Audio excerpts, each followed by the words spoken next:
In this video, let me walk you through the way that you use the Life360 Tile integration to find your keys.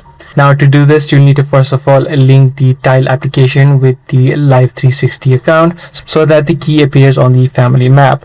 So first of all, what you need to do is link the Tile to 360. So you'll be able to see the option called keys on the locations page. So tap on the key option, tap on add an item, and then simply tap on the activate tile section inside of the mobile app of Tiles. So if you've yet not downloaded the application, make sure you download it, and you simply need to activate the tile from the application. Once both of these accounts now have been linked, you need to just tap on the item or the key that is visible on the Life360 application so that the item or any sort of items or the key is being tracked. So by following this exact process, you'll be able to integrate Tiles to find your keys inside of Life360. If this guide video did help you out, be sure to subscribe, share, and also give this video a thumbs up.